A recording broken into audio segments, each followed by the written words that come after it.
Mary Catherine Ham, Brian Wilson, Brian Neiman, today's newsmakers, and you, the Morning Majority. 105.9 FM. AM 630. WMAL.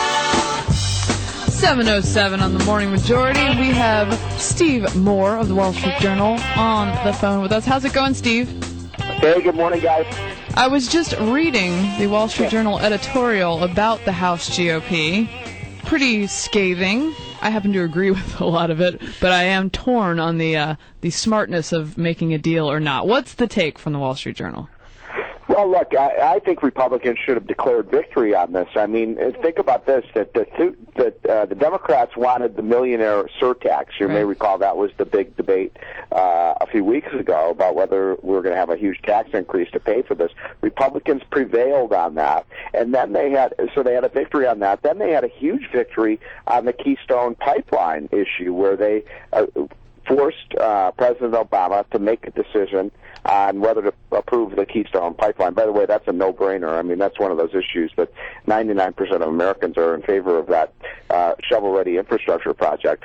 So those were two big victories. They should have declared victory and gone home. Now they've got themselves in this kind of fiasco where the Senate, on a bipartisan basis, passed the 2-month extension. The House, at the last minute, decided they weren't going to pass this thing. And I just don't think this story is going to have a happy ending. I think Barack Obama is going to just berate the Republicans for not having passed this tax cut out of the House. And I just don't think that they're going to win this fight. And it's really unfortunate, because they could have declared victory. They could have had momentum going into 2012.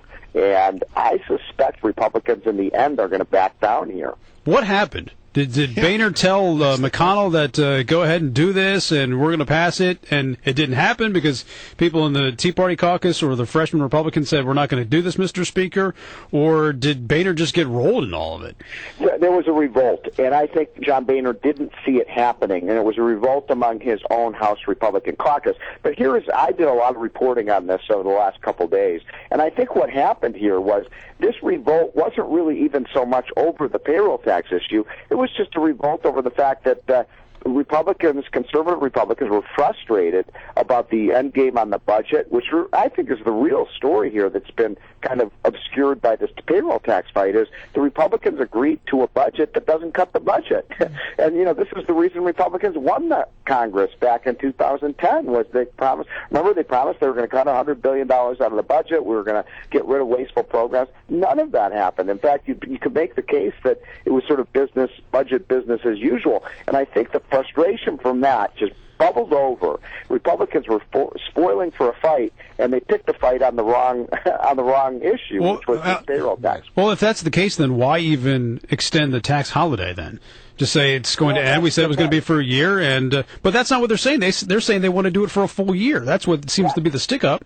Look, there's actually, this is the strangest fight now, because look, Barack Obama wanted a 1-year extension of the payroll tax. That's what Republicans are saying they're for. Right. Now Barack Obama is saying he's against that. He only wants a 2-month extension. Yeah. Republicans are holding out for a 1-year extension for a tax cut they didn't even want to do 3 weeks ago. It's the strangest debate. Yeah, Steve, I'm with you on how the optics look and how this will be perceived in many quarters, and the fact that it may give the White House sort of an issue to beat Republicans about the head with.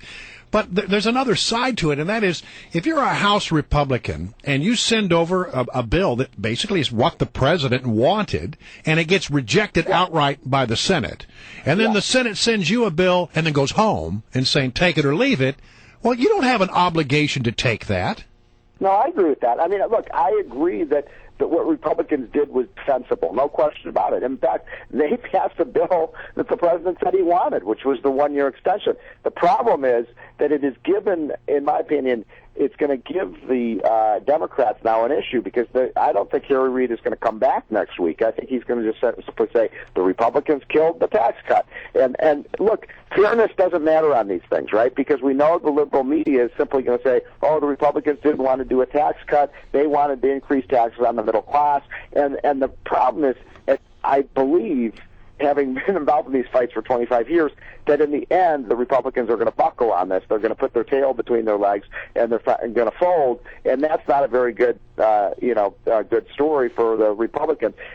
The Republicans have to have the moral high ground on the tax issue. I mean, my goodness, this is what Republicans are about. Right. So I think they should have probably agreed to the 2-month extension. Now, here's the point, though.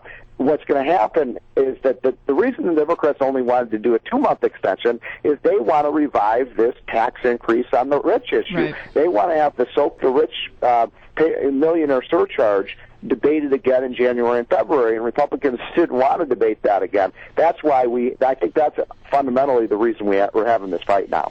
Is there a way that Republicans could have argued this, that they would have gotten ahead of the ball here and said, hey, listen, the payroll tax extension is not helping in these ways that we wanted it to, and right. It's depleting Social Security? Could they have done that?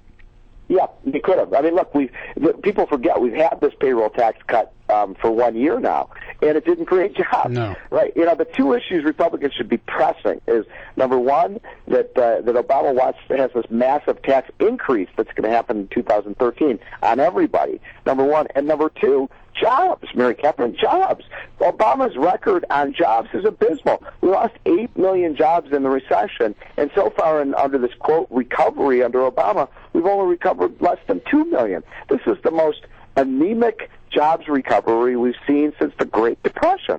All right, before we let you go, now Jeb Bush wrote an editorial in your paper this week. A lot of people are talking about it. You were on TV. I saw you saying, hey, let's maybe even look at Jeb Bush or somebody else. You don't seem to be too thrilled with the people who are in the running right now for the Republican nomination. Is it too late for somebody else to get in? I don't believe so, and I guess I'm with about 60% of Republican voters who aren't really thrilled with any. I can't tell you how many people I talk to who say they're not thrilled with any of these candidates, and I just think that you could get a Jeb Bush that could get in the race at this stage, given the kind of discouragement that people feel about this field. And I think a Jeb Bush or a Chris Christie or maybe a Mitch Daniels could really take off. I mean, when you've got these flavors of the month that keep rising like meteors and then falling, it's an indication that people just don't like the field. Right. And the most amazing thing, by the way, obviously, is Mitt Romney. I mean, Romney's been running for president for 6 years. He spent boatloads of money, and he's still at 24-25% of the vote among conservatives. So I just think, somebody could still get in this race. And I know I'm a minority opinion on that, but I really believe, and as I said on Fox the other night, I was this for a dream ticket. Jeb Bush is for president, and Paul Ryan for vice president. There you go. You want to talk about a dream ticket. Yeah, I might want to reverse it, but 5v5. I mean, All right, Steve. Good to talk. All right, good to talk to you as always. Appreciate your time and your insights. All right. Merry Christmas.